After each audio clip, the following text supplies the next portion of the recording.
Perkenalkan, nama saya Gabriel Grenatan Krisnalelo. Saya berasal dari kelas 10C, nomor absen saya nomor 12. Berdirinya saya di sini, saya akan menjelaskan tentang modul 5, yaitu menganalisis rencana perlindungan hutan bagian 4, 5, dan 6.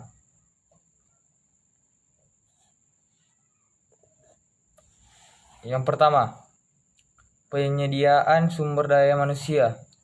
Berdasarkan surat keputusan Menteri Kehutanan dan Perkebunan nomor 597 KPTS 6 1998 tanggal 18 Agustus 1998, jumlah kebutuhan tenaga untuk melaksanakan perlindungan dan pengamanan hutan diuraikan sebagai berikut. A.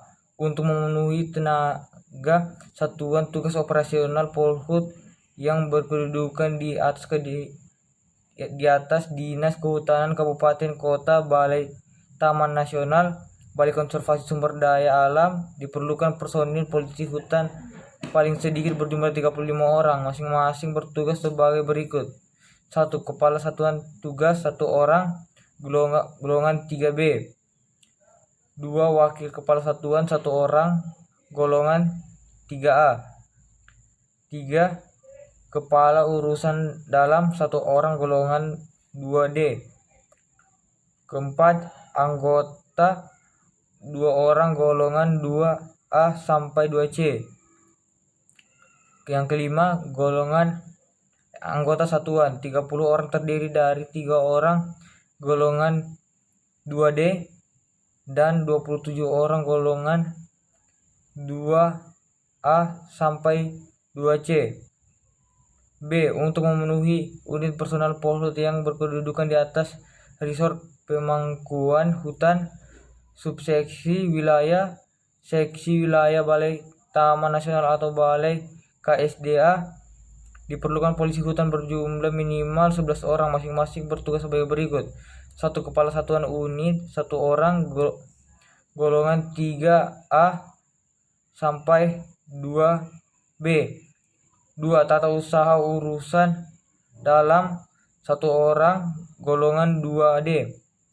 Yang ketiga, anggota 9 orang terdiri dari 3 orang, golongan 2D, dan 6 orang, golongan 2A sampai 2C.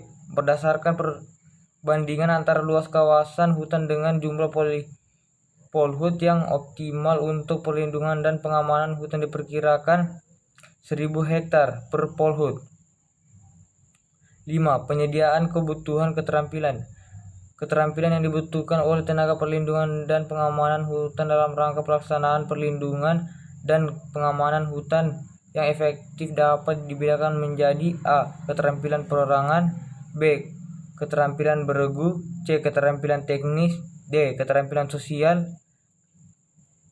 6. Penyediaan kebutuhan perlengkapan berdasarkan surat keputusan Menteri Kehutanan dan Perkebunan nomor 597 KTPS 6 1998 tanggal 18 Agustus 1998. Standar peralatan minimal dalam organisasi polisi kehutanan ada sebagai berikut. A. Pada tingkatan satuan tugas 1. Kendaraan satuan 4. Pick up atau speedboat 2. Kendaraan perorangan 6. Sepeda motor atau motor tempel 3. Senjata api laras panjang 9 pucuk 4. Senjata api genggam 5 pucuk 5. Alat komunikasi HT 15 unit 6. Alat komunikasi RIG 3 unit. Pengalaman menunjukkan dalam memberdayakan polisi kehutanan selain peralatan dan perlengkapan yang disebutkan di atas juga dibutuhkan 1. Alat navigasi GPS 6 unit 2. Alat navigasi kompas 15 unit 3. Kamera saku 10 unit 4. Tenda regu 2 unit 5. Peralatan masak terangia 8 unit. B. Pada tingkat unit Polhut 1. Kendaraan satuan 4.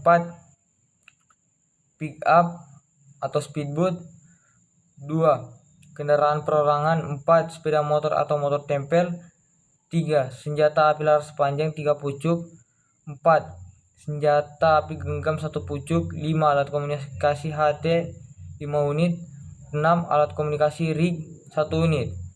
Pengalaman menunjukkan dalam memberdayakan polisi hutan selain peralatan dan perlengkapan yang disebutkan di atas juga dibutuhkan 1.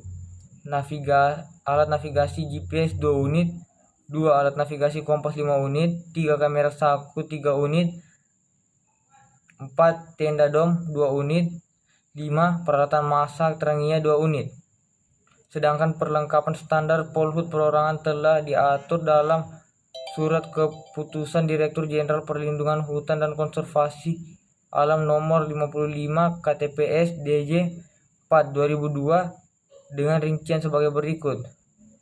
Veldefles atau tempat air, borgol, pisau, ransel, jaket jas hujan, senter, rantang, peluit, tongkat polisi, golok, tali dan rompi.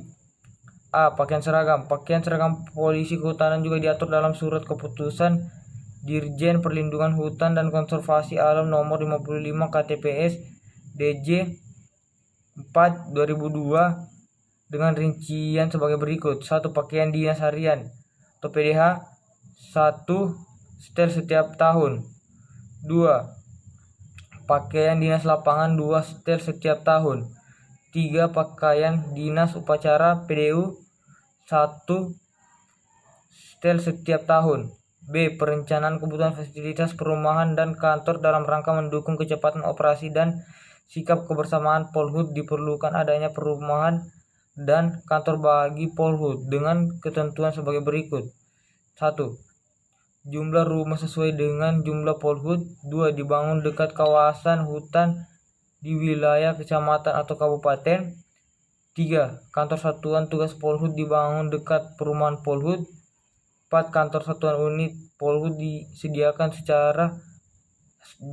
satu ruang di lingkungan kantor resort perumahan hutan atau resort TN atau resort KSDA. Itu saja dari saya, kurang lebihnya mohon dimaafkan. Saya tutup dengan ucapan terima kasih.